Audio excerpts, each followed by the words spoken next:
What's up, adventurers? My name is Platinum Phoenix, and welcome back to Pokemon FireRed. Last time, I joined the Squirtle Squad with my starter, Tortle the Squirtle. And this time, we are going to be heading up through Route 2 in the Viridian Forest to head towards our first gym badge. So the first thing is, on this route, you could technically find 2 more Pokemon, but I don't want to go over them here because 1, you could just skip right past the grass like I did, and 2, both of them are found in the Viridian Forest, so I just want to go over them there. What do you have to say? Stop walking away from me. Aruta may be small, but don't underestimate its wicked bite. Have you caught one already? I have caught one, to use for at least a couple HMs. Are you going to the Viridian Forest? It's a natural maze in there. Be careful you don't get lost. You know, you say that, but the Viridian Forest has at least one very clear path. But with that being said, welcome to our first quote-unquote dungeon.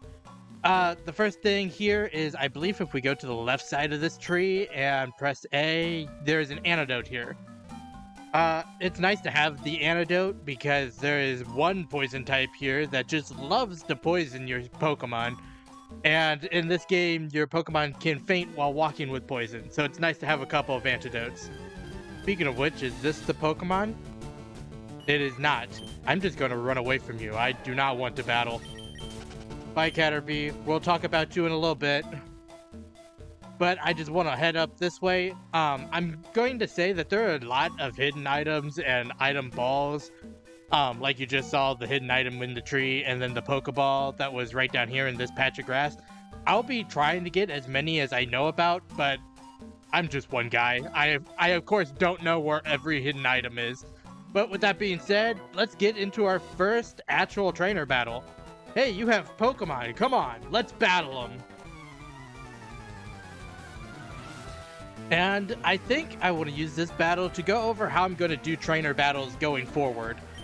So, I'm going to be showing most, if not all, required trainer fights, which are the ones that we aren't able to avoid.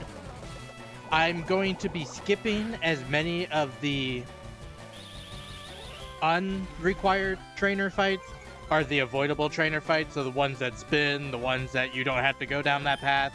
All of those trainer fights I'm going to be trying to avoid, and then I'll go back in between episodes to... Of course I got poisoned. I'll go back in between episodes to fight them to train up my Pokemon, just so I get all the experience that I'm missing by avoiding them. Just to try to keep the pace of the episodes a little bit more accelerated, I guess. The other thing is wild Pokemon. If I'm not specifically either going over the Pokemon in the area, or if I'm not trying to catch a Pokemon, I'll be skipping wild Pokemon encounters until at least I get repels. But with that being said, we have a Caterpie here, and you know, this has been some real rotten luck in this Let's Play. Getting critical hit twice by my rival in our first Pokemon battle, and then the first Pokemon in a trainer battle that isn't with Gary, I get poisoned. It's just, I don't think it could have been worse. I don't think there could be worse luck than what has happened. Also, thank you for the pointless critical hit, Tortle. Everyone is so excited about it. But we are level 10 with Withdrawal. You also may have saw that I switched around where the moves are. That's just to accelerate how quickly some of these battles can go. So I can just mash A instead of having to move to the move every time. Also, let's go ahead and go to use my repel, because I do not want to walk around here almost dead half the time. Go use a potion as well. And now that we're fully healed up and done with our first trainer battle, I think it's a perfect time to go over the new Pokemon we can find here. So the first new Pokemon is the last one we actually just fought. It's Caterpie. Caterpie is, well, frankly, it's pretty awful. That's at least until it evolves at level 10 into Butterfree. And once it evolves into Butterfree, it actually gets some pretty good moves. and becomes pretty helpful. It gets all of the status powder moves, that being Sleep Powder, Poison Powder, and Stun Spore, which puts a Pokemon to sleep, poisons a Pokemon, or paralyzes a Pokemon, respectively. Butterfree is also a bug flying type, so having it for the first gym isn't ideal, but it is good to use for a lot of other battles because it's just going to overpower a lot of Pokemon in the early game because it will have fully evolved stats so early on in the game that it just overpowers everything. Other than that, you can also find Caterpie's Evolved Form Metapod here, but I strictly would say that it's worse than Caterpie in every way, because if you catch it as a Metapod, it only knows Harden, which only raises the defense of the Pokemon, meaning it literally cannot do any damage unless it struggles, which also just makes it several times harder to raise into a Butterfree. So I would recommend just catching the Caterpie, raising it up from there. And the next Pokemon to go over is actually the one we just found. It's Weedle. Weedle and Caterpie are actually very similar, both being early game bug types that evolve super early and are kind of weak. But I would say Weedle is better than Caterpie, at least in the first stage. That being, the reason for that is because it has Poison Sting, like you just saw, that has the opportunity to poison the opponent. And poisoning the opponent actually allows it to do residual damage every turn, which allows Weedle to do extra damage than it would be able to if it had something like Tackle, like Caterpie has. The other thing is that when Weedle evolves into Beedrill at level 10, I actually think that the effectiveness between Caterpie and Weedle switches because I believe Butterfree is better than Beedrill. Beedrill is very much just an offensive Pokemon. It has pretty decent attack for what it is, but it doesn't really get any moves to take advantage of it, and it's also a poison bug type, which is one of the worst offensive types in the game. Also being poison type just makes it bad against psychic types, which I reiterated several times is not something you want to have for a good portion of the game. Also, similarly to Caterpie, Weedle's evolved form Kakuna can also be found, but also like Metapod, don't catch it. Only knows Harden, makes it infinitely harder to raise. And the last Pokemon to go over here is the Pokemon that anyone who has ever played or heard of a Pokemon ever knows about. It's Pikachu. Pikachu is actually a really good electric type. Despite being a little mouse Pokemon that is known for shooting lightning, it actually has higher attack than special attack, which is kind of weird. And actually, after it evolves, it becomes a really good mixed attacker, having both 90 in both of its attack stats. Other than that, there are a couple of downsides. Pikachu only learns normal and electric type moves through leveling up, so it relies pretty heavily on TMs to get moves for coverage. And the other thing is, once you evolve Pikachu in the Raichu, it completely stops learning level up moves. And that's true for actually most of the stone evolutions in the game. So I would recommend pretty heavily that if you use a Pikachu, that you make sure it gets to at least level 26 before you evolve it, because at level 26, Pikachu learns Thunderbolt, which is by far one of its best electric type moves. And if you evolve it before 26, then you have to use a TM on it to get Thunderbolt. But with that being said, that's all the Pokemon and also the end of the Viridian Forest. What do you three have to say? Have you noticed those skinny trees on the roadside? They can be cut down by a special Pokemon move, I hear. Yeah, but we don't have it yet, so that'll be a while. Many Pokemon live only in forests and caves. You need to be persistent and look everywhere to get different kinds. That is true. Most of the places have different Pokemon. Or you would just be finding Caterpies throughout the whole game. Do you know the evolution cancel technique? When a Pokemon is evolving, you can stop the process. It's a technique for raising Pokemon the way they are. Yeah, I actually did know about that. I talked about it last episode with the Spearow line in order to get Aerial Ace on Spearow. But with that being said, we are on the northern part of Route 2 and actually Pewter City. But because we've gone through all of the Viridian Forest and my Squirtle has reached level 10, I actually want to go back to Route 22 to face that rival that I avoided earlier. So I'm going to meet you all back over on Route 22 to do that rival fight. Alright, back over on Route 22 to do the rival fight. I actually want to show that Tortle is now level 13. I did one trainer battle on the way back, as well as fought all of the wild Pokemon that I ran into on the way back. But the only thing that is different is that Tortle learned Water Gun, which is double the power of Bubble, which is a much needed upgrade, and might make this battle actually relatively go easier than it would have with just Bubble. But with that being said, let's go to the left. Hey Phoenix, you're off to the Pokemon League? Forget about it. You probably don't have any badges, do you? The guard won't let you through without them. By the way, did your Pokemon get any stronger? Why yes, Gary, they did. After the beatdown you gave me in the first episode, I went ahead and I went and trained. But his first Pokemon is a level 9 Pidgey, normal flying type, with the Keen Eye ability, and the moves Tackle, Gust, and Sand Attack. And that's actually much better than I was hoping for. And also, that sucks.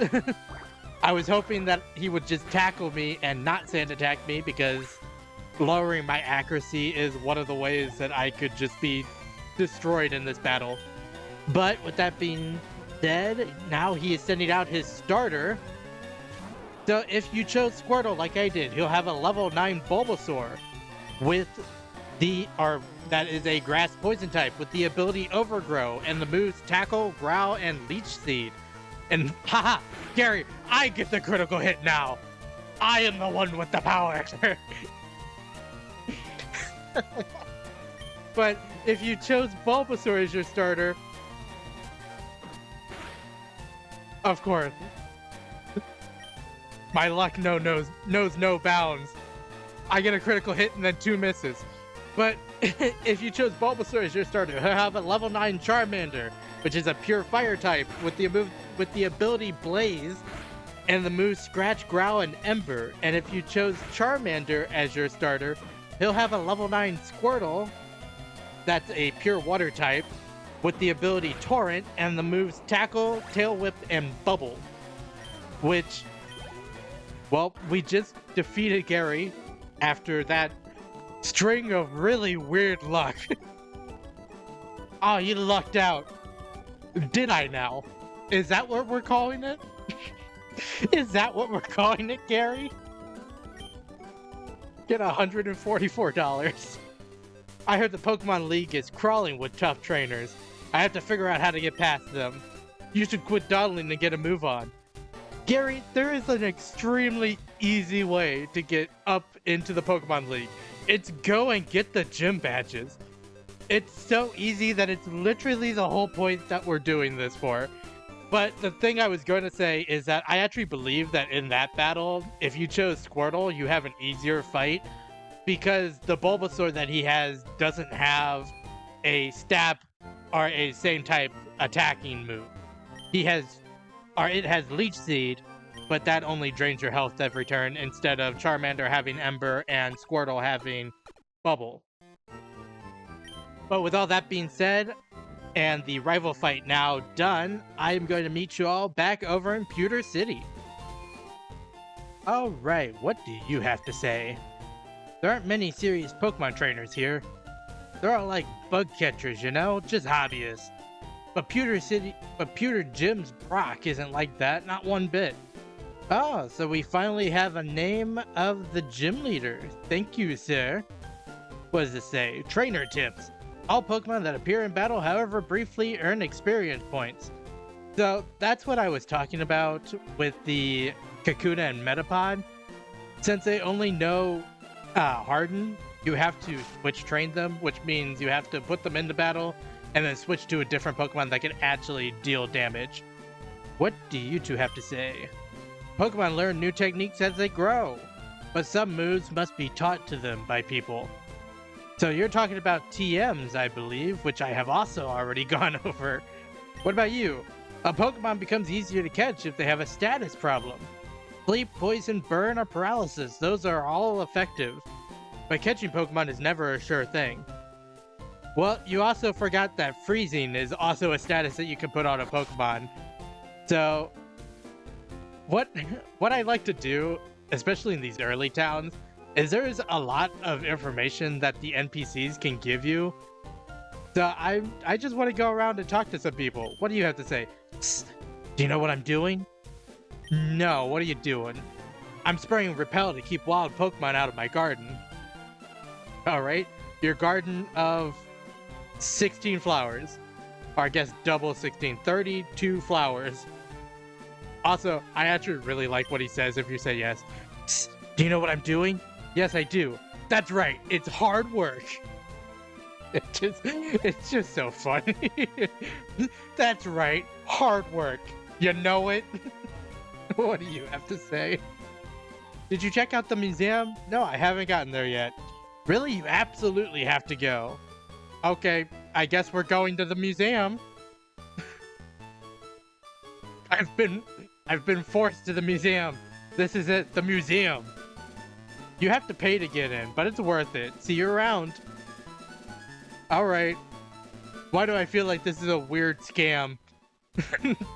Some guy dragged me here, now I have to pay. But if we go up here, there is a hidden item here. It's a Pokeball. It's directly in the middle of this patch of... I guess that's grass? I'm not sure what that is. But next up, let's go into the museum. How much is it? Yes, it's $50 for a child's ticket. Would you like to come in? Yes, I would. What do we have to go over here? Aerodactyl fossil, a primitive and rare Pokemon. What do you have to say? I should be grateful for my long life. Never did I think I would get to see the bones of a dragon. Sir, that's not a dragon. That's very much a flying rock type. I hate to tell you. What about this one? Kabutops fossil, a primitive and rare Pokemon. And Lord Helix doesn't get one, I guess. What about you guys? Yeah, Pikachu soon, I promise. I want a Pikachu, it's so cute. I asked my daddy to catch one. Alright.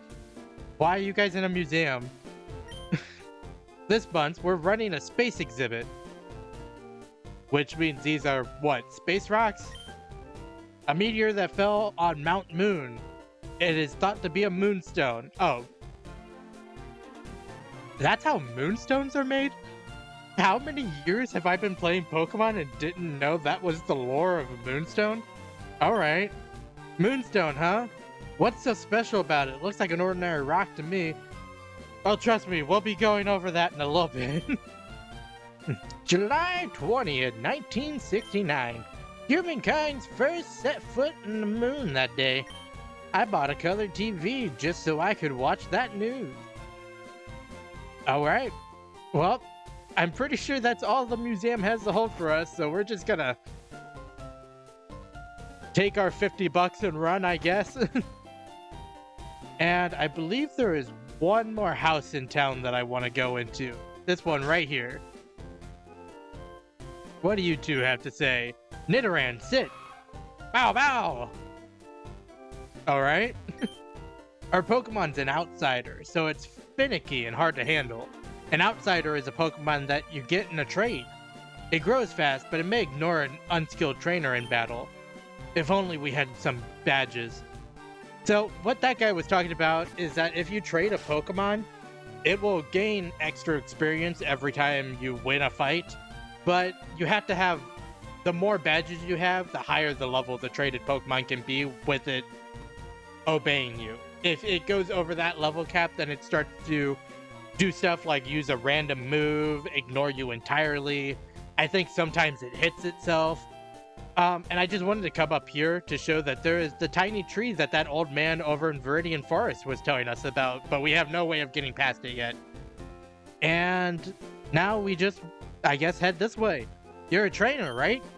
Brock's looking for new challengers. Follow me. This town is full of kidnappers. Why does everyone want to drag kids around? Sir, I have to be honest. This is not a great look. If you have the right stuff, go take on Brock. Well, I guess this is the final thing we need to do in the city, but I think I'm going to save that till next time. So, I hope that everyone enjoyed watching. If you did, make sure to like, comment, and subscribe to the channel. Next time, we'll be taking off Brock and heading east out of Pewter City. But until then, happy adventuring!